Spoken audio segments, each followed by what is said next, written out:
Hare Krishna, Krishna Krishna, Hare Hare, Hare Rama, Rama Rama, Hare Hare. Hare Krishna, Krishna Krishna, Hare Hare, Hare Rama, Rama Rama, Hare Hare. Hare Krishna, Krishna Krishna, Hare Hare, Hare Rama, Rama Rama, Hare Hare. Hare Krishna, Krishna Krishna, Hare Hare, Hare Rama, Rama Rama, Hare Hare. Hare Krishna, Krishna Krishna, Hare Hare, Hare Rama, Rama Rama, Hare Hare. Hare Krishna,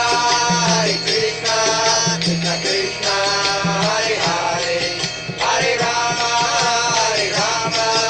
Rama Rama, Hare Hare.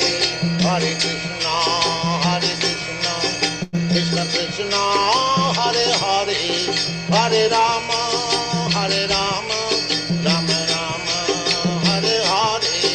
Hare Krishna, Krishna Krishna, Hare Hare, Hare Rama, Rama Rama, Hare Hare. Hare Krishna, Krishna Krishna, Hare Hare, Hare Rama, Rama Rama, Hare Hare. Hare Krishna, Krishna Krishna, Hare Hare, Hare Rama, Rama Rama, Hare Hare. Hare Krishna, Krishna Krishna, Hare Hare, Hare Rama, Rama Rama, Hare Hare. Hare Krishna, Krishna Krishna, Hare Hare, Hare Rama, Rama Rama, Hare Hare. Hare Krishna, Krishna Krishna, Hare Hare, Hare Rama, Rama Rama, Hare Hare. Hare Krishna, Krishna Krishna, Hare Hare, Hare Rama, Rama Rama, Hare Hare.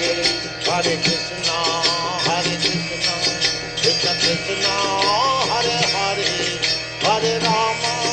Hare Rama, Rama Rama, Hare Hare. Hare Krishna, Krishna Krishna, Hare Hare, Hare Rama, Rama Rama, Hare Hare.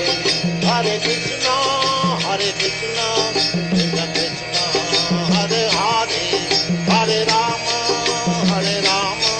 Rama Rama, Hare Hare. Hare Krishna, Krishna Krishna, Hare Hare, Hare Rama, Rama Rama, Hare Hare. Hare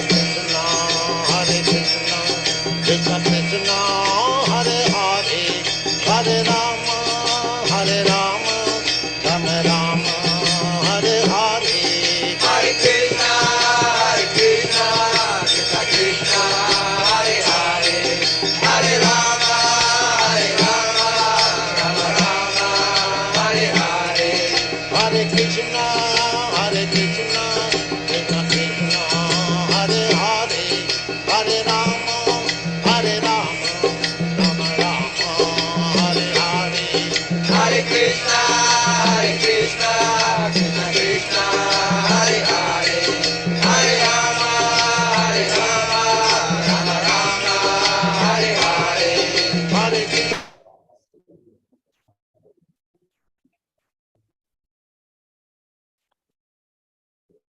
Hare Krishna. Hare Krishna, Vijay Dandat Pranam. Dandat Pranam. Dear devotees, welcome to Nityam Bhagavad Sevaya. Today we are very happy to have the association of His Grace Sundar Shyam Prabhu. He'll be sharing Bhagavad Gita from 4th canto, 26th chapter, verse number 24. Hare Krishna Prabhuji, thank you for your time. We can start. Prabhuji, Yeah. can you switch on your video? Yeah, I'm just doing it. Yes, Prabhu. Or is there a backlight that's causing disturbance? No, Prabhu. Your face is visible. It's visible. It's visible? Okay, yes. Cool.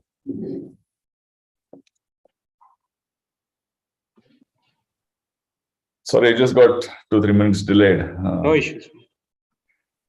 Okay. Om Ajnanatimrandasya Jnananjanashalakaya Chakshurunmilitam Yena Tasmai Shri Gurave Namaha Shri Chaitanya Manobhishtam Sthapitam Yena Bhutale Swayam Rupa Kadamayam Dadadi Swapadandikam Vandeham Shri Guru Shri Yuttapadakamalam Shri Gurum Vaishnavamscha Shri Rupam Sagrajatam Sakagana Raghunathanvitam Tam Sajivam Sadvaitam Savadutam Parijana Sahitam Krishna Chaitanya Devam Shri Radha Krishna Padam Sahagana Lalita Shri Vishakhanvitamscha He Krishna Karuna Sindhu Dinabandho Jahatpate Gopesha Gopika Kanta Radha Kanta Namostute Tapta Kanchana Gaurangi Radhe Vrindavaneshwari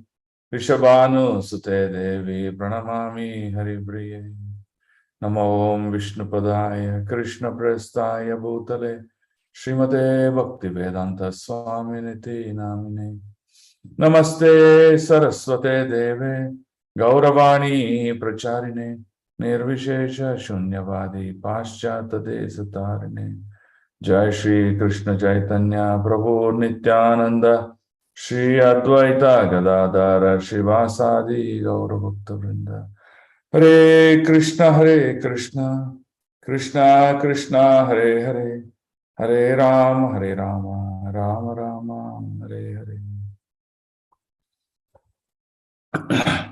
So welcome all to today's Nityam Bhagavata Sevaya. I'll just share my presentation today. I made a small presentation, so we'll just see through it. Yeah.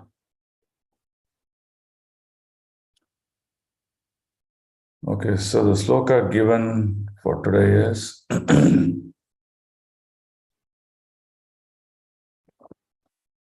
Srimad Bhagavatam, Canto 4, Chapter 26, Text 24.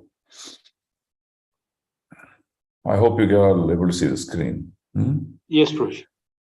Tasmindade damam maham tava veera patni yonatra bhushara kulat krita kilbishastam pashyena vita bayam unmutitam trilokyam anyatra vai muraripor itaratra dasat. Translation. O hero's wife, kindly tell me if someone has offended you. I am prepared to give such a person punishment as long as he does not belong to the Brahmana caste. But for the servant of Murari Ripu, who's called Krishna, I excuse no one within or beyond these 3 words. No one can freely move after offending you, for I am prepared to punish him. Purport by Srila Prabhupada, Jai Srila Prabhupada. According to Vedic civilization, a Brahmana or one who is properly qualified to understand the absolute truth. That is, one belonging to the most intelligent social order, as well as the devotees of Lord Krishna, who was known as Muradvisha, enemy of demon named Mura. He is not subject to rules and regulation of the state. In other words, upon breaking the laws of the state, everyone can be punished by the government except the Brahmanas and Vaishnavas. Brahmanas and Vaishnavas never transgress the laws of the state or the laws of nature because they know perfectly Well, the resultant reaction caused by such law breaking, even though they may sometimes appear to violate the laws, they are not to be punished by the king. This instruction was given to King Prachina Barhi by Narada Muni. King Purajana was a representative of King Prachina Barhi, and Narada Muni was reminding King Prachina Barhi of his forefather Maharaja Prithu, who never chastised a Brahmana or a Vaishnava. Once pure intelligence or pure Krishna consciousness becomes polluted by material activities, pure consciousness can be revived by the process of sacrifice, charity, pious activities. But when one pollutes his Krishna consciousness by offending a Brahmana or Vaishnava, it is very difficult to revive. Sri Chaitanya Mahaprabhu has described the Vaishnava aparadha or offense to Vaishnava as the mad elephant offense. One should be very careful not to offend a Vaishnava or a Brahmana. Even the great yogi Durvasa was harassed by the Sudarshana Chakra when he offended Vaishnava Maharaja Ambarisha, who was neither a Brahmana nor a sannyasi, but an ordinary householder. Maharaja Ambarisha was a Vaishnava, and consequently Durvasa Muni was chastised. The conclusion is that if Krishna consciousness is covered by material sins, offenses, one can eliminate the sins by simply chanting the Hare Krishna mantra. But if one pollutes his Krishna consciousness by offending a Brahmana or a Vaishnava, one cannot revive it until one properly atones for the sin by pleasing the offended Vaishnava or a Brahmana. This was the course that Durvasa Muni had to follow. For he surrendered on to Maharaja Ambarisha. A Vaishnava aparadha cannot be atoned by any means other than by begging the pardon of the offended Vaishnava. So every sloka has a theme. So this sloka that we are referring to in Srimad Bhagavatam has a theme also. So I'm sure, every day we are talking about the story of King Puranjana, who's a representative of King Prachina Barhi.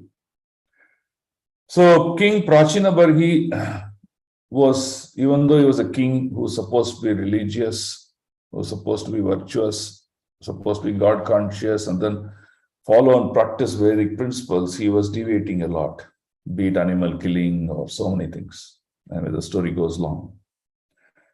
So it was clear that he was in mode of ignorance. He was influenced by mode of ignorance. So hence, King Narada is coming to instruct him what to do and what not to do. So if you read the entire 26th chapter, the various instructions Narada Muni is giving to King Prachina Barhi. So now in this particular sloka, the instruction given by Narada Muni to Prachina Barhi is about Vaishnava aparadha, which is called as the mad elephant offense. So now to pick the theme, I will speak on the Vaishnava aparadha. What are the different varieties of Vaishnava aparadha out there and how one should be careful. Now, Vaishnava aparadha is something very dangerous to one's spiritual life. Why? Because it very clearly says, if we commit a certain set of offenses, which is not Vaishnava aparadha offenses, the prayashchitta is there in a very simple manner. For example, it is told, you can perform some samaskaras, sacrifice, charity, pious activities, and you can actually come out of those by performing what is called as prayashchitta. But when one commits a Vaishnava or a Brahmana offense, aparadha, then the result is very grave. So then this particular one explains the story of Maharaja Ambarisha, how Durvasa Muni committed that Vaishnava aparadha, and then how he had to really fall at the feet of Maharaja Ambarisha for relief. Otherwise, it doesn't go away, it haunts us. So what I've done, I've created a presentation where I have compiled various kinds of offenses. And we will see how these offenses, they really cause pain to us, and how they have ripple effect in our life. You're all able to see my screen?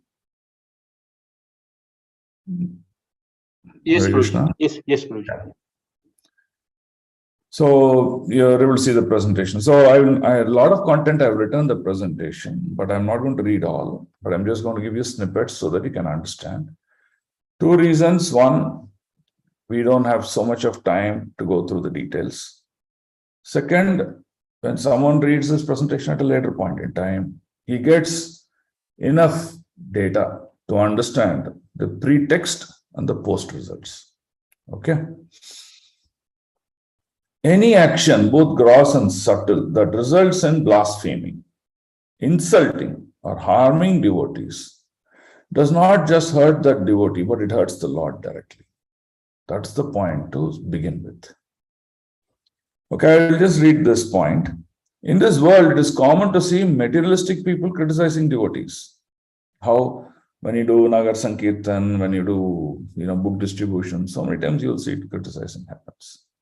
Okay, but it does not impact, because they have still not come to the platform of bhakti.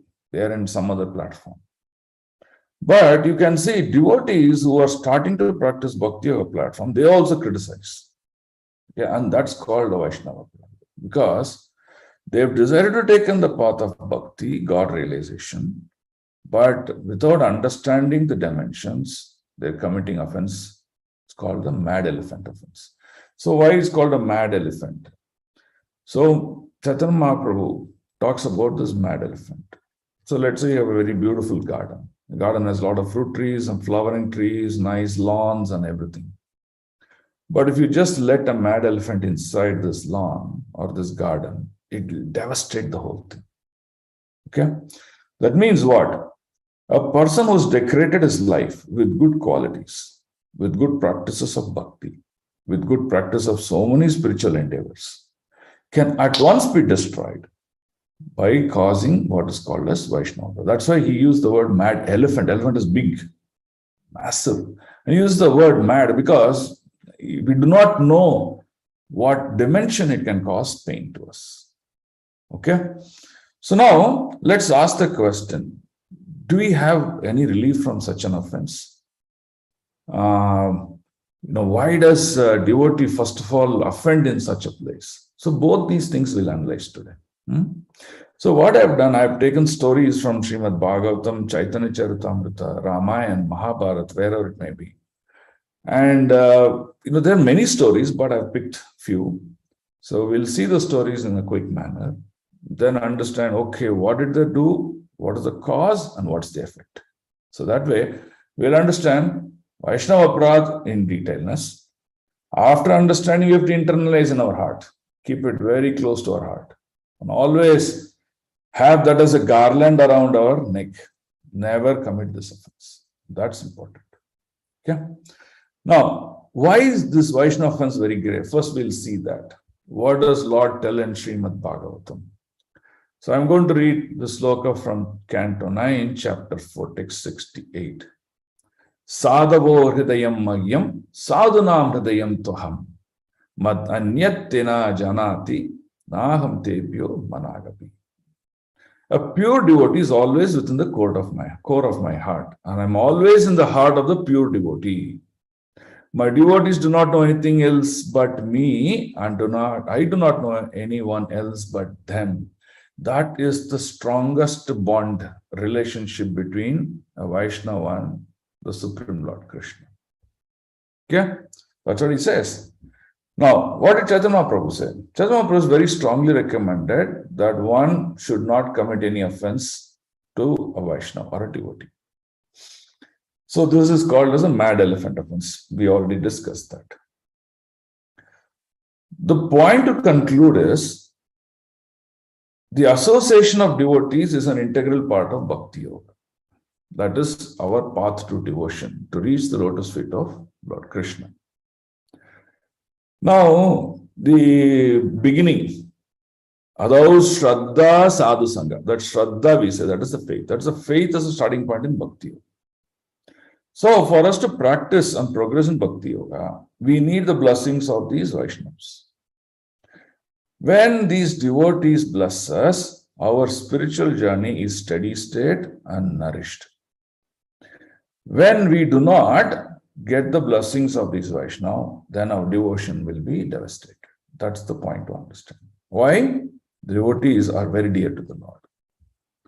The benediction of a Vaishnava is the benediction of the Lord. That's the point to conclude here. Okay, we'll see one more sloka, what the Lord says in Srimad Bhagavatam. This is from Canto 9, Chapter 4, Text 63. Shri Bhagavan Uvacha Aham Bhakta Paradino Ki Ashvantantra Ivadvuja Sadhabir Grasta Hriday Bhaktir Bhakta Janapriyaha Bhaktair Bhakta Janapriyaha. That's what the Lord is trying to say. He says, they are living in the core of my heart. They are very, very dear to me. Not just the devotees. What to speak of my devotee? Even those who are devotees of my devotees are also very dear to me. That's what the Lord says.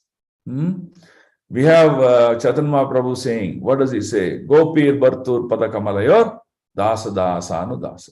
That means, if you say I'm servant of servant, still you are dearmost to the Lord.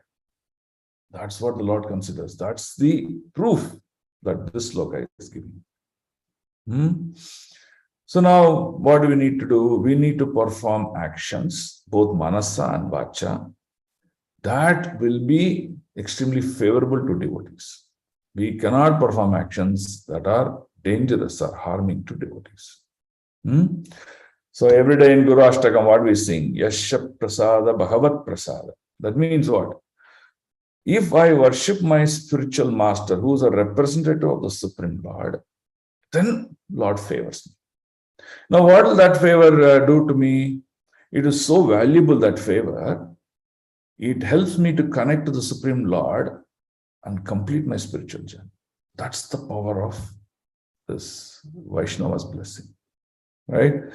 So hence, we should understand the position of a Vaishnava is very dear to the Lord. Go Brahmanaya Hitaya Cha Jagaditaya Krishnaya Govindaya Namo Namo. So the Brahmanas are very, very dear to the Lord. Brahmanas are Vaishnavas in the context. So, offending that will directly impact our devotion service. That's the first point to clearly understand. Now, why are we here in this moment? We are here in this moment because we want to establish our relationship with the Lord. But after coming to the moment, if that is the goal, why are we doing contradictory things? That will just spoil our goal. So, we should understand our goal, why we are joining ISKCON, and we should also ensure that our activities do not conflict the goal. And Vaishnava Aparadha is one that directly conflicts the goal that we are here for. Okay? So, a devotee must learn to depend on other devotees. That's important. The more we have developed the dependency on other devotees, then progress in devotion service is guaranteed. If we become independent, then becomes a cause of worry. So, any offense that we do, rather than depending on getting mercy from another devotee, if we commit offenses, we are not committing offense at the devotee's lotus feet. We are committing offenses at the Lord's lotus feet. He gets disturbed directly. And that is the cause of worry. So this we should never forget in our devotion. Okay? So, we'll pick some stories to understand the cause and effect. Okay? So, this is a story of Maharaja Ambarisha. Okay? He's a great devotee of the Lord. He practiced devotion and was a role model to the world. So, Maharaja Ambarisha invited Durvasa as a guest. Okay? Of course, I'm not going to the story because a lot of you know the story. So, he went to take bath to honor Prasadam because it was Dwadasi that day. Now, Dwadasi means you have parent timing. You have to break within that your Ekadasi fast. But what was happening? Durvasa Muni did not care about the time and being sensitive about what is he doing. Anyway, he got delayed. So Ambarish was very intelligent. He did not take a decision by himself. He consulted his ministers, the Brahmanas. So they advised, water is one object in this world which is considered as a food as well as not a food. See, brilliant. It is food as well as not a food. So he said, you please honor water now because you have to break your fast within that time. Otherwise, the benefit of Ekadasi will be lost. And still it is not considered as a food. That means you have not offended your guest. Very brilliantly, the Brahmanas gave this idea. And how much they said? You don't take one jar of water, nothing like that. They said, if you fold your arm, you'll get a small hole here, if you fold your arm. So how much water will hold there? Only that much water you should hold. And that is considered perfect in all Vedic standards. So he was not independent. He took the guidance and followed it. So according to all standards, Maharaj Ambarisha was perfect. But Durvasa, because of his envious nature, he did not take it in the right spirit. What did he do? He said, oh, you called me as a guest and then you ill-treated me. So hence, I'm not going to leave you. I'm going to punish you. So what did he do? You can see this picture, right? He immediately invoked a demon from his hair and told the demon to kill Maharaj Ambarish. Now, a devotee or a Vaishnava of the Lord is very dear to the Lord. See, very simple. Let's say someone offends you. You may take it, no problem. But someone offends to your wife. Immediately you will say, hey, how can I do that? Right? So just like that. So a Vaishnava is very devoted and dear to the Lord. When you offend the Lord directly, he may tolerate. But when you offend his devotee, he won't tolerate. Immediately what he do? He sent a Sudarshan Chakra. That Sudarshan Chakra not only killed the demon, but he gave death warrant to Durvasa. He went to seek help from all the Devatas. No scope. He went to Brahmaloka, Shivaloka, everywhere he went for help. Nothing happened. So the point to understand, another point to understand is, that means when the Lord has decided to punish us, no demigods, whoever may be the exalted, they cannot help you. The same example is Ravana. Ravana was actually a great devotee of Lord Shiva. But what happened? Lord Shiva could not protect him when Lord Ram decided to kill him. So that's what we have to understand. So even Devatas cannot protect you when you offended a Vaishnava.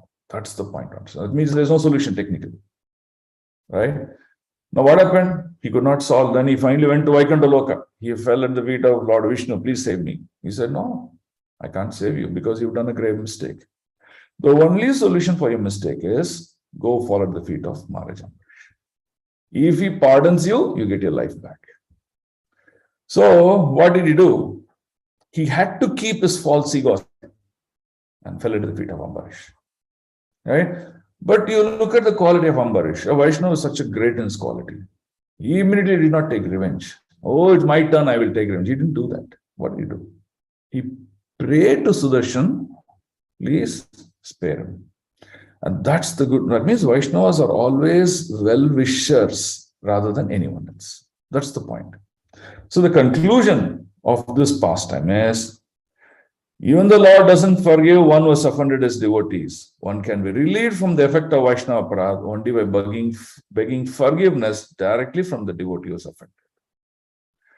False ego is not only the cause of offensive behavior, but also inhibitors of our inclination to seek forgiveness. That means it all stops us from bending.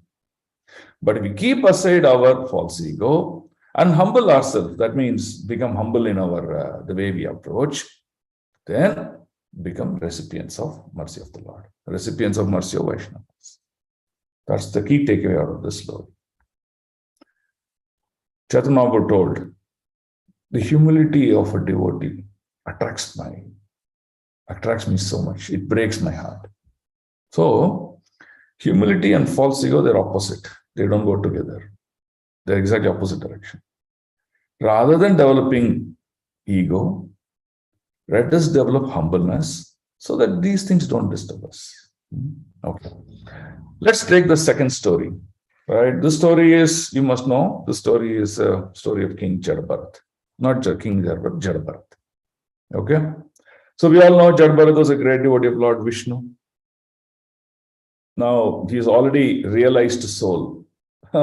Because the Lord gave him the benediction to realize his past mistake as a King Bharat, as a deer, and as Jadabharat. Now, these dacoits, they saw Jadabharat. He said, hey, look at him. He looks so dull, mundane. Let's offer him to Kali so that we'll get some material powers. So what they do? They took him to a Kali temple, placed his head in front of Kali. Then they were about to take a sword and chop his head. Now, this is another quality that you have to understand. Mother Kali is a great devotee. She is called Vaishnavi because she is a Vaishnava. So now, she did not tolerate an offense to another devotee. That's the point to consider. That means, when we say I am a devotee, I am a Vaishnava, we should also not tolerate an offense to another Vaishnava. That is the point to understand. So Kali demonstrated that. What she did? She came out live and she immediately chopped the heads of all these dacoits and saved Jadabharat. Right? So, a devotee does not tolerate offense to another devotee. That is also another thing that you have to practice. So, we need to seek spiritual guidance from devotees rather than exploit them for one's material and selfish purpose. That is the way we deal with devotees. Right? So, devotees are like oracle of spiritual values. Right? So, we should always seek spiritual guidance from them rather than anything else from them. And that is what will make our life better and better. Right? So, they wanted material powers, but they misbehaved.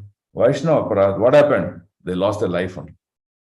You see the gravity of the offense.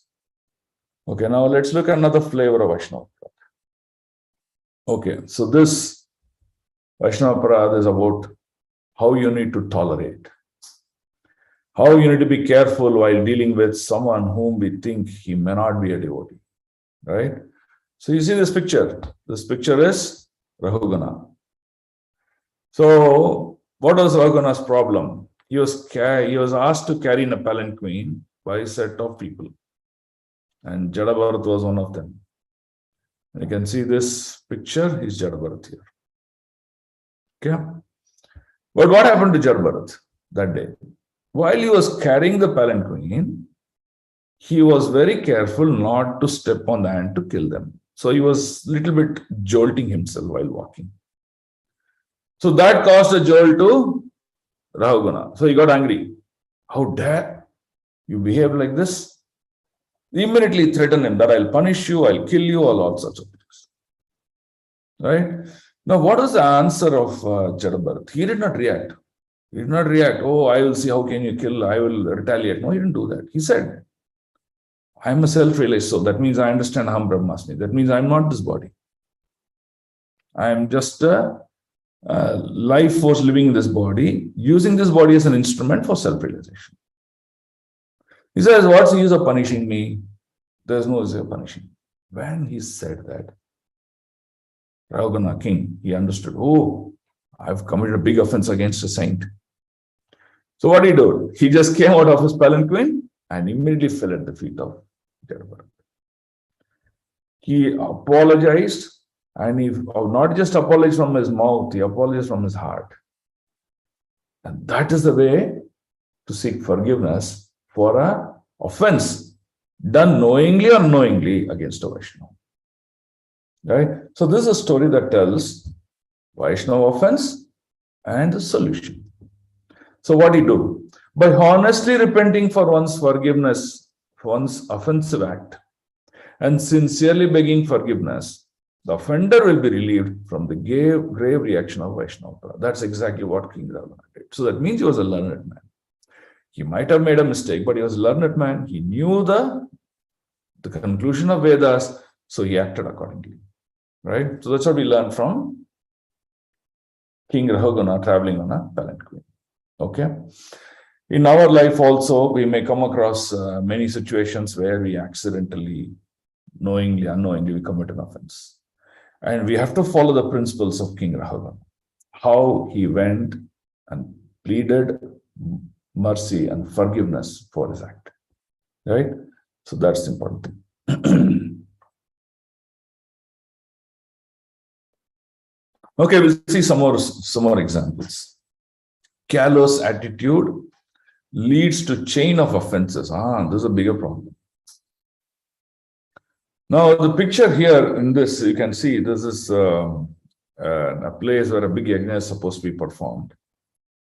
And Brahmaji is there, and you can see Lord Shiva also there. Okay, they're already seated. And this person is Daksha, Prajapati Daksha. Okay, so Prajapati Daksha, who is he? He's actually a progenitor. That means he's going to increase the population. He's son of Brahmaji. Because he's son of Brahmaji, he is given such a position. He became very proud. The position hit his head and not his heart. Right? So he saw others on a lower platform than him. Especially he saw Lord Shiva like that. Why? Because Lord Shiva, hey, you don't even have a palace, you don't even have a house, but look at me. And then my father is telling me to give my daughter to you, Sati, in marriage to you. So hence, he has such a low attitude and a careless approach to Lord Shiva. Now, in this arena, what happened? He did not give respect to Lord Shiva, did not give respect to Lord Brahma. Right? In fact, he used derogatory statements. Subsequently, what happened? See, that means he's committing an offense. Subsequently, what happens? When there was a great sacrifice that Daksha wanted to conduct, he invited everyone, but he did not invite his own daughter Sati and Shiva because he did not like Lord Shiva. And since his daughter also got married to him, he lost respect for her also. That's the kind of offense that he committed. But who is the position of Lord Shiva? Lord Shiva is Vaishnavana Yato Shambhu. That means he is the greatest Vaishnava. To him, he is committing an offense. Now, when Sati heard about this, what she did, she came. She could not tolerate the disrespect. So, she gave up her body. She gave her body in fire. Now, when she did that, Daksha became cold-hearted because of his previous offense that he committed, that he did not even stop his own daughter from getting burnt. See, a chain reaction. One offense is causing another offense. Now, subsequently, what happened? Lord Shiva got angry and then he sent the demon and then chopped the head of Daksha. Then Brahmaji, then he was installed the goat's head, and then that story goes. But Daksha again is born the next life. In the next life, he is born in the family of Kshatriya as son of Prashetas. Now, Daksha worshipped Lord Vishnu, he got his position. But he is not in the same position as son of Brahmaji now. One. Second, his offenses to Lord Shiva and his own daughter Sati continues, and that's why he continues to make mistakes even in this birth. So what happened? He even blasphemed Narada Muni because Narada Muni went and taught the path of devotion to sons of Daksha. Sons of Daksha were created to do progeny, but Narada Muni went and taught them bhakti. So the sons, they renounced all the material activities, they went back home, back to Godhead. So he got angry and he even cursed Narada Muni that you will never have a residence there to live. So like that, you see, one offense that we create, it causes a chain of another set of offenses. And that is a bigger problem. And you can see our life gets completely turned. We convolute ourselves into problem after problem. So this offense of Daksha towards Narada Muni resulted from his offense to Shiva in the past life. So we can conclude one offense to a Vaishnava can lead to many other offenses to many other Vaishnavas. So we have to understand this to curb it immediately. And you have to search what is the Prayaschitta for it. Mentally harboring envy towards a Vaishnava makes one commit offenses to them verbally and sometimes physically. Such an offense mentality makes one offend multiple devotees. Thus, one should be very careful in envious mentality.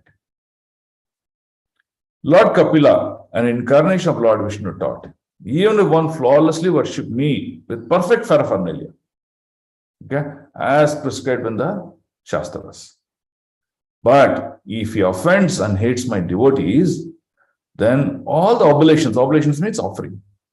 Whatever you offer to the Lord, it will not go to the Lord, it will just become ashes before it reaches him. Says that is the power of envious mentality and offensive tendency. So we should be very careful in these two factors. Okay, so that's what we learn from the attitude of Daksha, Prajapati Daksha. Okay, I'll go to the next one. This is criticism, criticizing devotees. What happens? So this picture that you see, the one who's sitting is Sri Chaitanya Mahaprabhu, and who's standing next to him is Ramchandra Puri. Actually, this picture, Ramchandra Puri, even though he was a practicing Brahmana, he even criticized Lord. So let's see why. Now, once the great Madhavendra Puri, great realized soul, very dear to the Lord. You must have heard the past of Chirchur Gopinath, Remuna. So he was chanting and crying for Krishna, for his mercy. When he was chanting and crying for Krishna's mercy so deeply, this disciple, Ramchandra Puri, disciple of Madhavendra Puri, he came and said, why are you just doing all these things? You can just worship Brahman. So that offended Madhavendra Puri. He is so personal about the Lord, and then he's coming and telling him why to just worship Brahman. So that offended Madhavendra Puri, but he kept quiet. He said, please leave this place. That's what he did. However, if you say Ishwar Puri is also a disciple of Madhavendra Puri, but Ishwar Puri never behaved anything wrong. He served Madhavendra Puri nicely. At the end of his life, what happened? He got love of Godhead. So much love of Godhead that God himself was a disciple. That's what is the position of Ishwar Puri. Now, what happened to Ramchandra Puri? You see, if you read Chaitanya Charitamrita, you will see that he slowly developed all material desires. He became critical of everything and everyone. He kept on criticizing. He kept on criticizing so much that he even criticized the eating habit of Sri Chaitanya Mahaprabhu, who is Supreme Lord himself. Right? So this is what happens to us. Right? Rather than developing interest and taste and progression in spiritual life, we will develop taste under various dimensions of material energy and continue to become very critical and misbehaving with others. And that is a big problem. So, offenses, what we learn from here, offenses towards Guru and great devotees lead to material desires. We also get impersonal tendencies. Brahman is better, why Krishna, why form, why Archa Vigraha, and all those things. And we will indefinitely criticize all the Vaishnavas. That is the biggest problem. Right?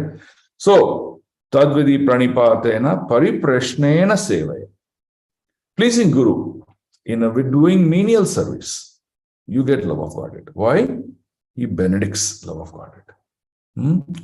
Devahuti, by her menial service to Karma Muni, got love of Godhead from Kartama when he went. So that's the key. She never questioned even once. Right?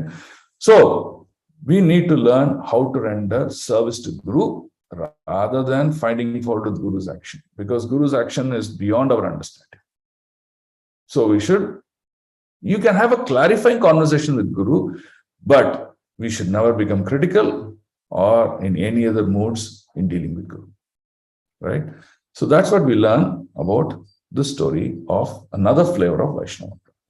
Okay. Now I'll show you some examples from Ramayana. Okay, so this is very, very interesting. What happens to us when we lack humility?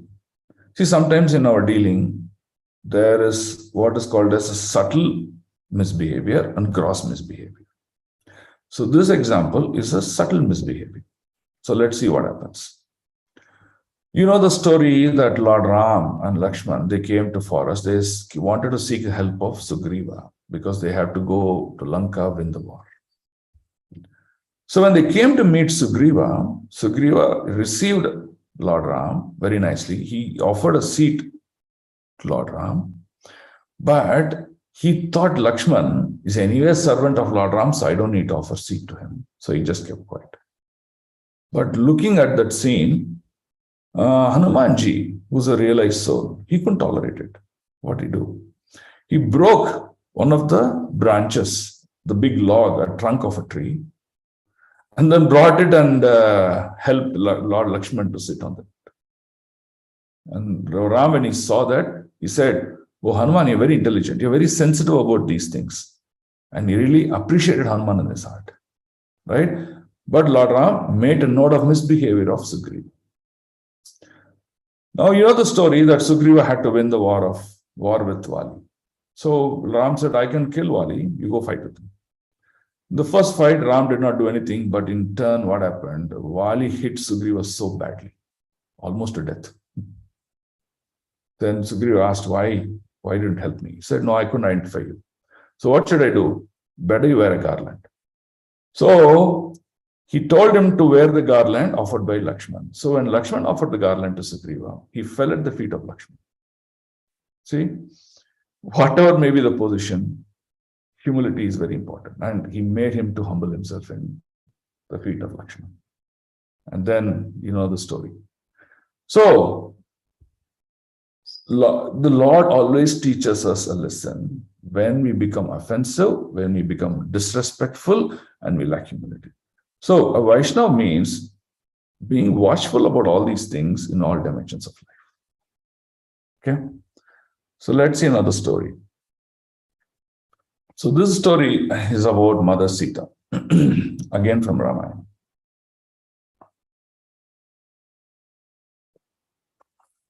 So you know the story that Mother Sita was in the hermit.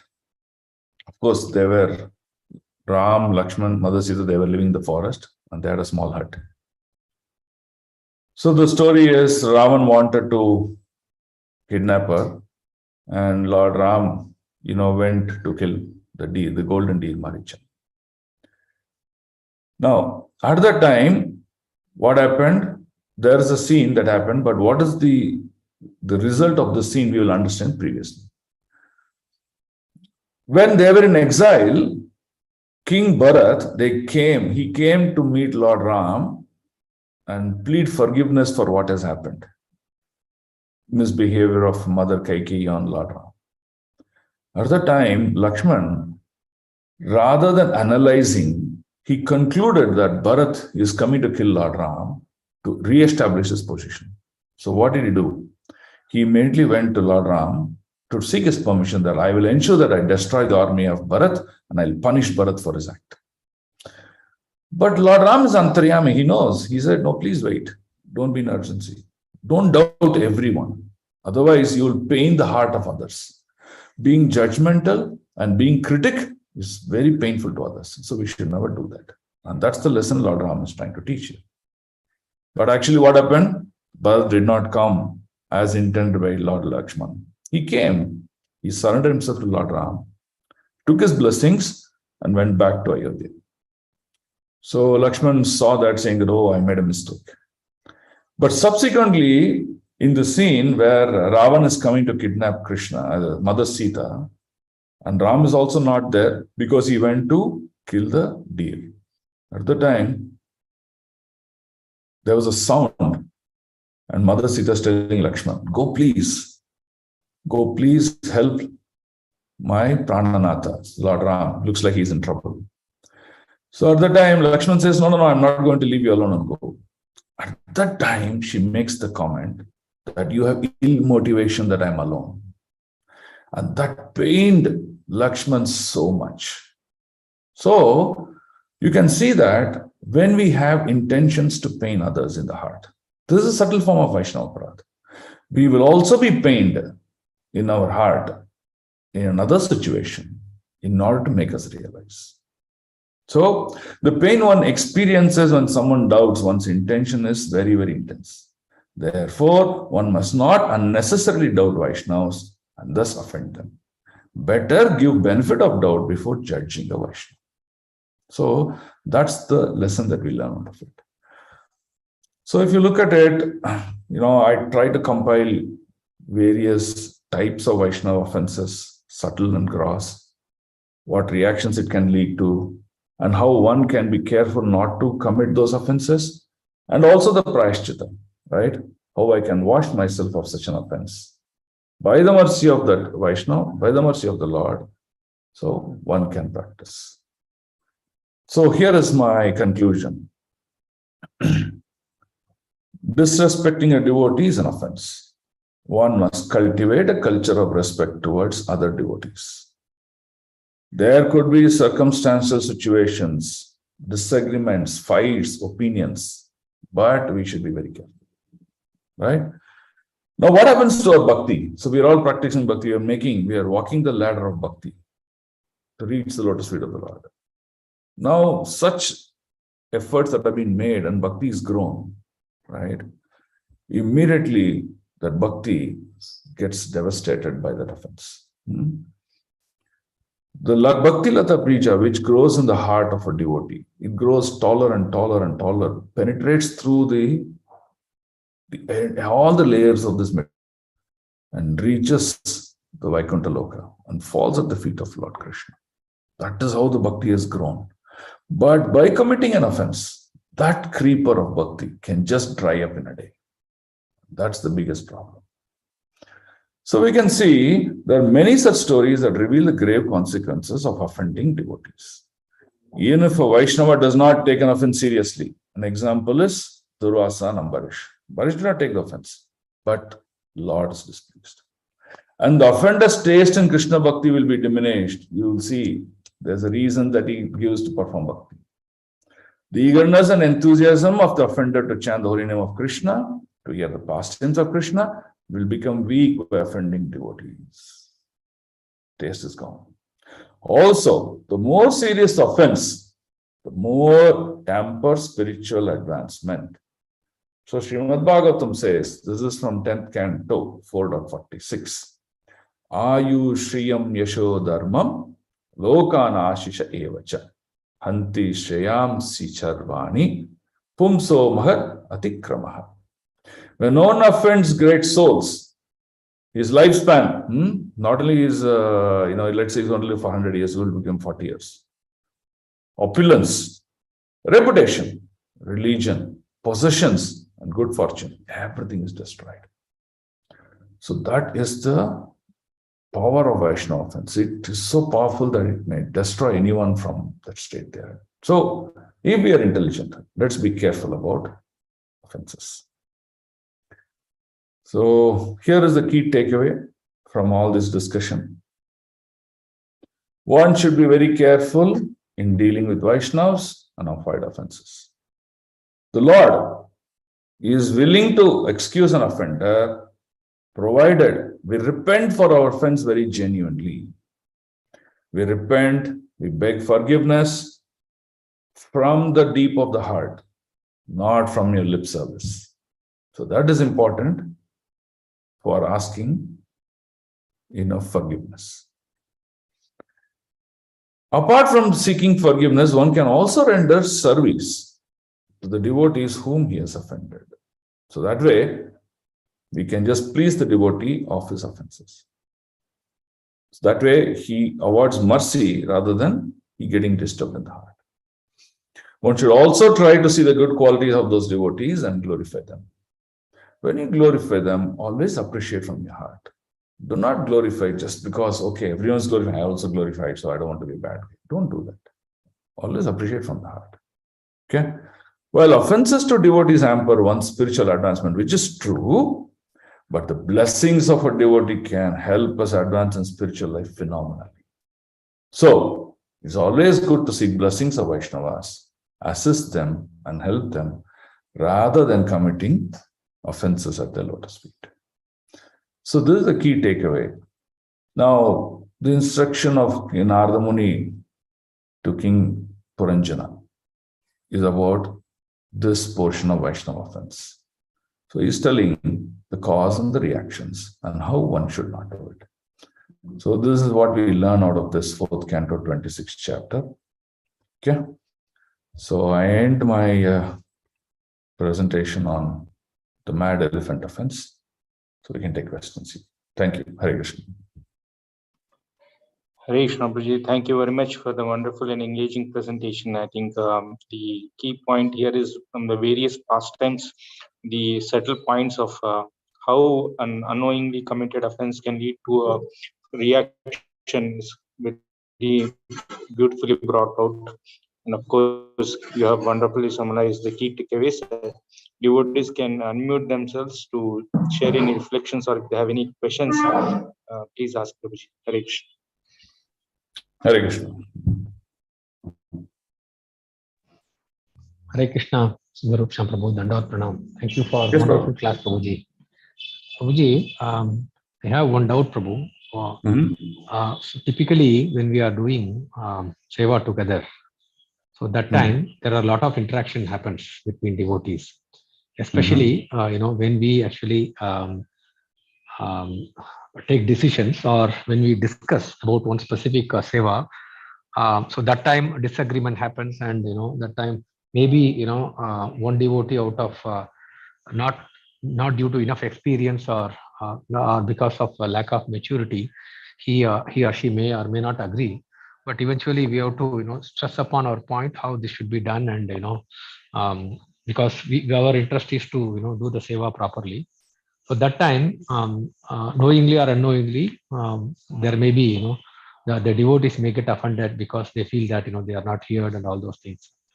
I feel that that's really a difficult situation if the devotees are getting offended at that time, Prabhuji. How to handle this type of situations? Okay, so you're asking about a practical problem. So let's see in reality what happens.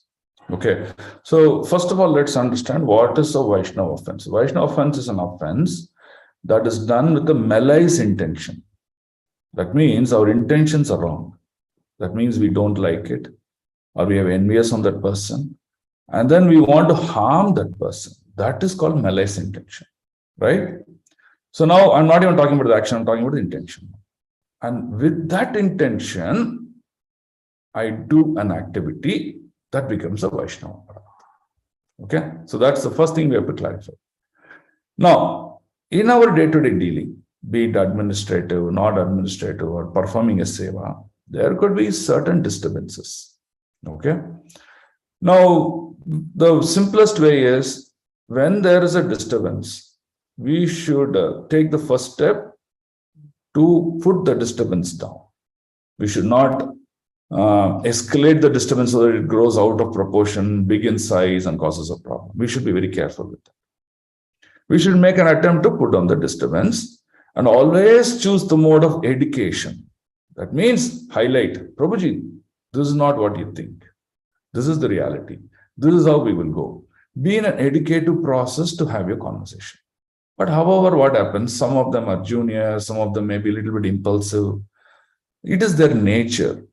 So they may not hear your instruction or your points. They may continue to become very aggressive. At that time, what do? Just resign out of your situation.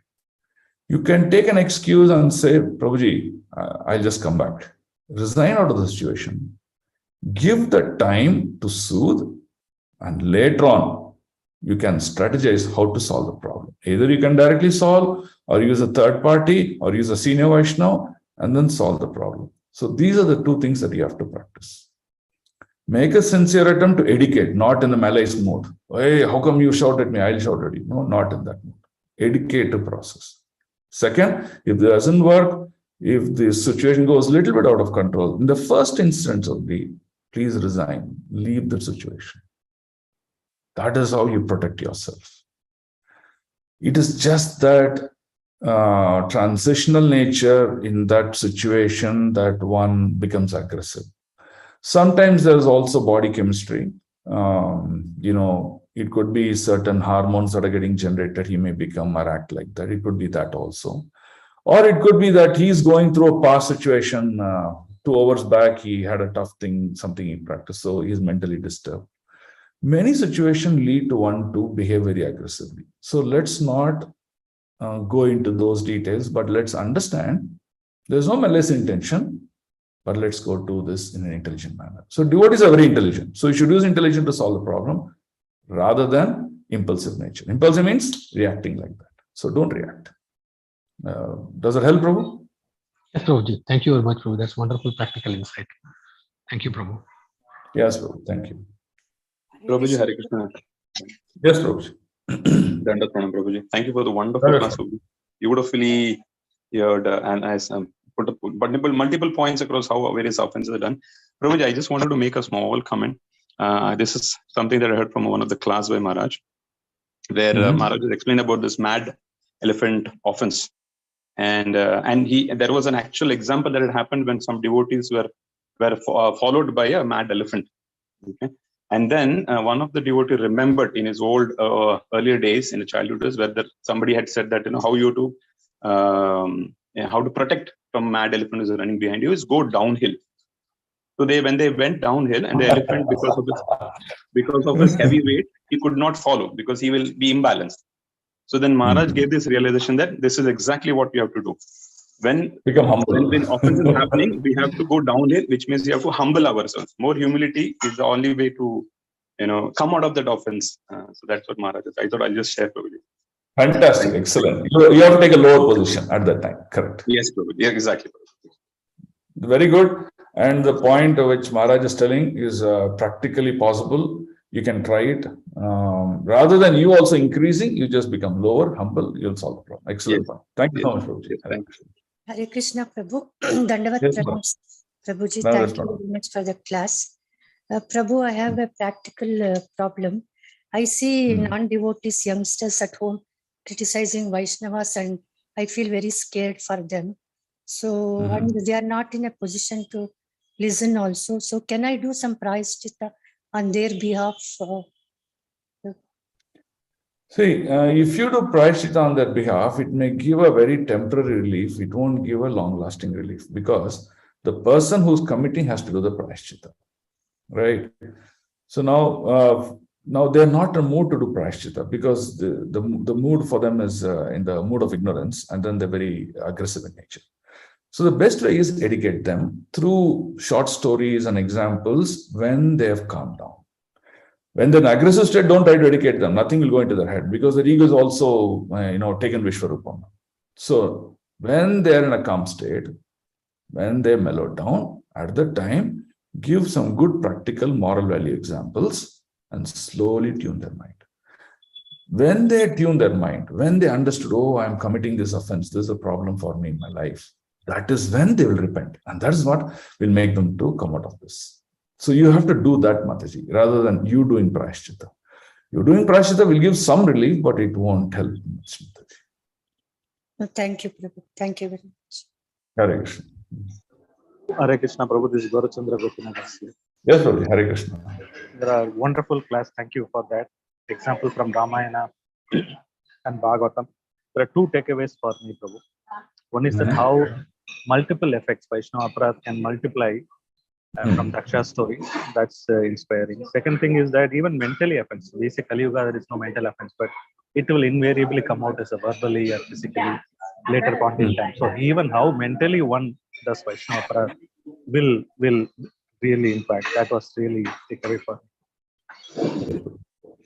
So, Prabhu, in your one point, in Kali Yuga, what it says, Shastra says, if you mentally think of a malicious activity, there is no karmic reaction. Yes, it is true. But what modes of illusion, the 3 gunas do is, whatever we mentally think, it gives us an opportunity or makes us to perform, follow through with an action. And that is when karmic reactions happen.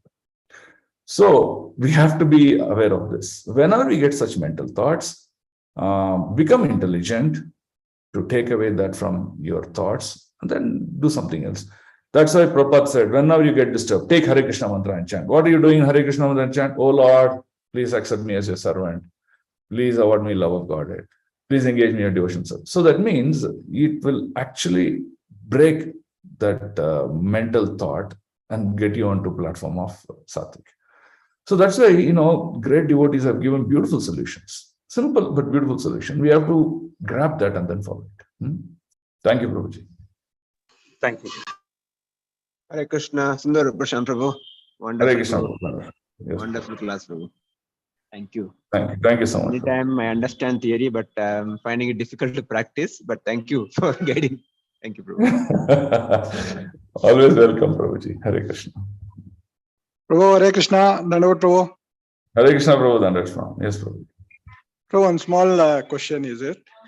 Yes, Prabhu. Generally, when we practice Krishna conscious and after practicing some time, we may follow the instruction of senior devotee or we may follow the instruction of Guru. But somewhere down the line, maybe it is peers or sometime, we may not take it for we may not follow their instruction or that's one. So we will start making aparad. So how to deal with the peers, Prabhu? Yeah, okay. Excellent point, Prabhu. So I'll give you an example, how a great leader deals it. There is a saying in English called as the great leader has got one great quality, that is great listening skills. Okay. Now, what does great listening skills mean? It's very simple. Now, for example, a great leader may have many people following him, right? Some people may be tall personalities and some people may be very low profile personalities. But a leader who's got listening skills, he hears that from the tall person as well as from the low profile personality also. That means what? Even a good advice or a great idea may come from what is called as a low profile person also. That's the realization. So he is always actively listening from everyone. Okay, he may act or he may not act. That is secondary. So that is a quality of a great leader. Now, in our life, what happens? We deal with three kinds of people. One is senior Vaishnavas, peers, and junior people. Now, the way we act after our thought process can be our own choice. We may hear an instruction from senior, but not act on it. It's okay. We may hear from a peer, not act on it. It's okay. We may hear an instruction from a lower person, not act on it. It's okay.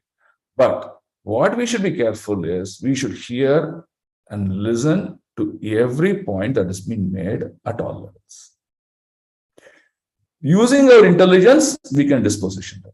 Sometimes it may be relevant, we may disposition without action. Sometimes it may be relevant or need of the hour, immediately we need to. But what should not we do is, a good point coming from a lower person or from peer, out of our, casual behavior, we tend to ignore. And that is when it causes difficulty for us. So we should increase our listening skills, not just from our seniors, including peers and our juniors. Then we'll be very, very easy to handle any tough situation. And that's my practical experience. Thank you, Prabhu. And you are a tall person. Not, I'm only physically tall. Okay, Hare Krishna.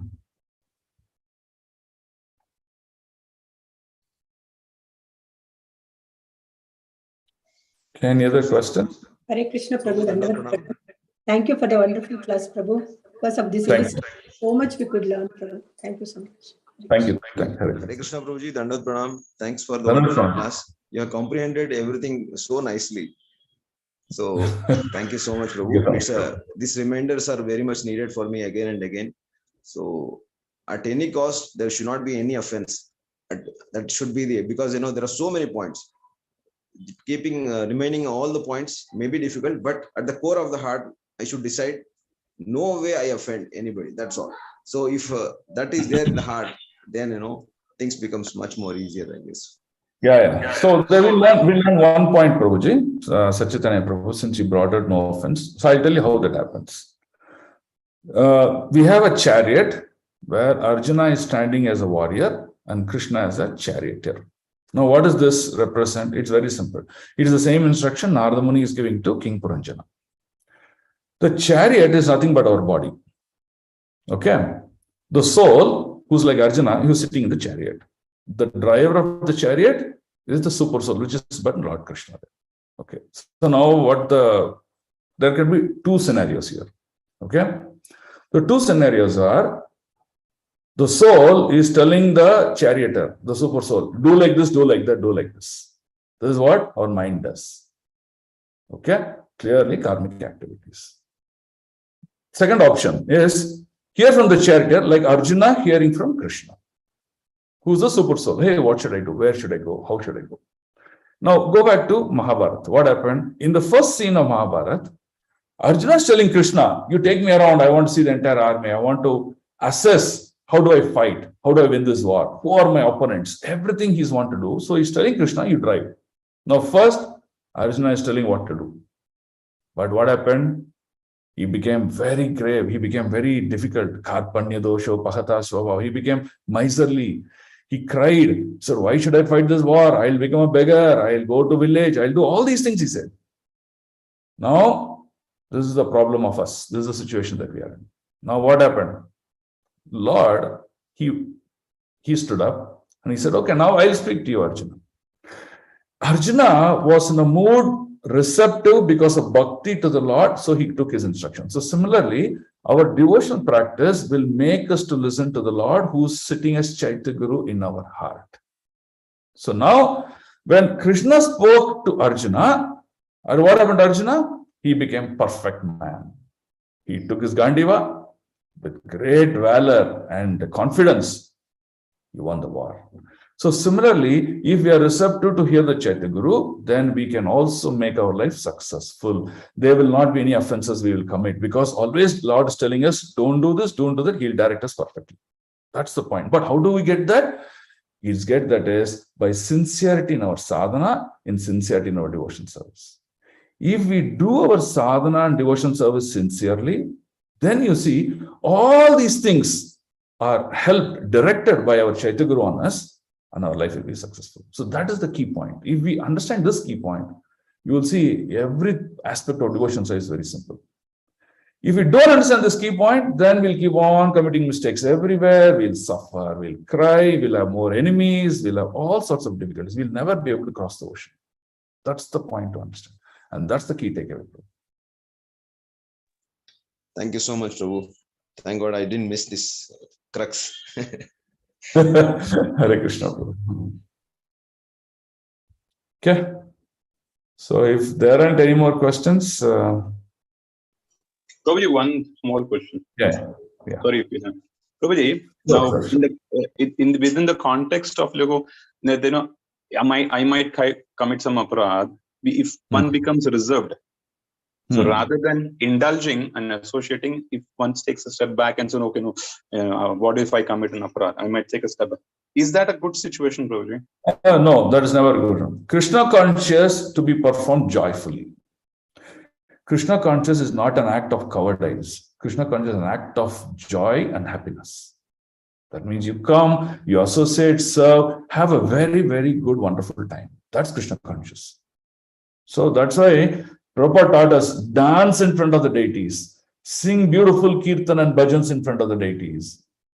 So there's always, great pleasure in doing it. Eating prasadam, he said, eat prasadam, and that is going to give you pleasure.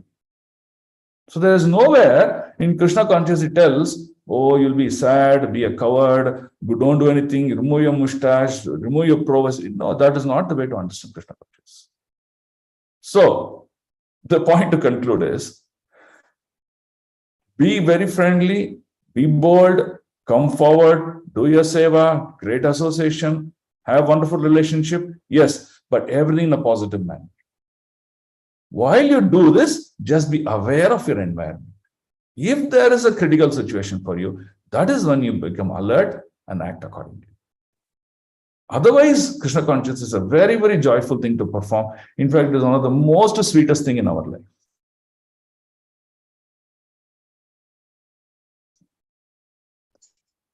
Right. Thank you, Prabhuji. Thank you for initiating the churn. Yeah. Okay.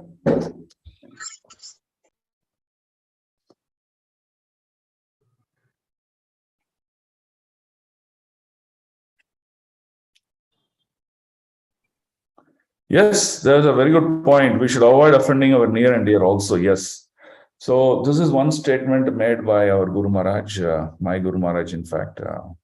So what he said this. He said, as we perform sadhana, time after time, year after year, right? We slowly get empowered with so many Brahminical qualities, whether we are aware or not. So many Brahminical qualities, we're getting empowered. And you can see a transformation in your heart also over a period of time. That means if you're getting empowered with Brahminical qualities, the words that come out of your mouth are also powerful. They are going to be real at one point in time. So hence, we should never offend our near and dear also, for anyone for that matter. Why? Because if we use a slang word and offend someone, this thing like that, it will become true because you are empowered with Brahminical qualities. So if we are, Krishna says, hey Krishna Karuna Sindhu Dina Bandhu Jagatpata, that means, if Krishna is glorified like that, when we are really good children of Krishna, we are also like that. We are also Dina Bandhu.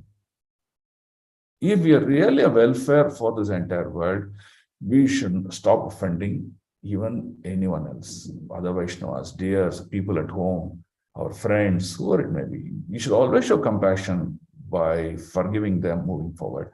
It is just because of their ignorance they're behaving in this manner. It is not that really they want to behave like that manner. That is the consciousness we should develop. We develop, you see, you'll make faster progress in Krishna consciousness. You'll become really, really, really a greater and a sweeter person as the time progresses. That's my experience, and that's my fair understanding of the Veda Shastra also. Hare Krishna.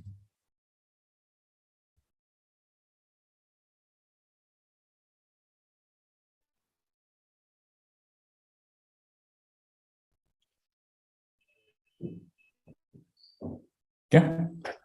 Yes, Prabhuji. Hare Krishna, Prabhu. Thank you very much, Prabhuji. Since there are no other questions, so we can end today's class. Krishna, Prabhu. Hare Krishna, Prabhu. Yes, Prabhuji? Prabhuji, Dhanavad Pranam. Prabhuji, one question. Actually, my family members all are non-devotees. Non-devotees, they are pious, but they are always what you will do like this. They will used to speak. When we go there to home, I'm in Bangalore near ICC. So when I go home, there's some kind of argument they will do. What we will do at that time. So now you should position yourself like a teacher and a student. So what does a teacher do? If the teacher sees, hey, you students, you're all rowdies, you're useless, you're non-intelligent, you don't study anything, don't be in my class, get out. That means you're not a teacher. All students are gone, that's it, right? The nature of the student is to be adamant, to be mischievous, to be all sorts of things, right? But the teacher shows greater compassion to the students. I know that you don't know anything, but slowly I will make very intelligent moves to bring you onto the platform. That's what the teacher does in the class. So that is the exact position you have to take. That's the role we have. Now, what are we doing? What are we doing trying to preach outside? What are we doing trying to do Harinam? What are we trying to do book distribution? We are trying to somehow give this knowledge to the rest of the world. So charity begins at home. You first begin the preaching activity at home. You may not make them full-fledged devotees, no problem. At least bring them to the platform of goodness. And that itself is a great achievement. So always be positive. Always see the mercy of the Lord by offering flowers to Gauranitai every day. And one day, by the causeless mercy of the Lord, at least your family members may come to mode of sattvic, if not become great devotees. And that itself is a great achievement that you've done in your life. So see it in a positive note, Prabhu, rather than seeing a negative note. It'll help you a lot. Yes, Prabhu. Yes, Prabhu. Thank you very much. Thank you, Prabhu. Hare Krishna. Yes, Prabhuji, I think we can conclude. Thank you again for your time. We'll conclude with Vaishnava Pranams. Yeah. Vancha kalpatarubhyascha kripa sindhubhyevacha Patitanam Pavanebhyo Vaishnavebhyo Namo Namaha. Ananta Koti Vaishnava Vrinda ki Jai. Vaishnava Thakur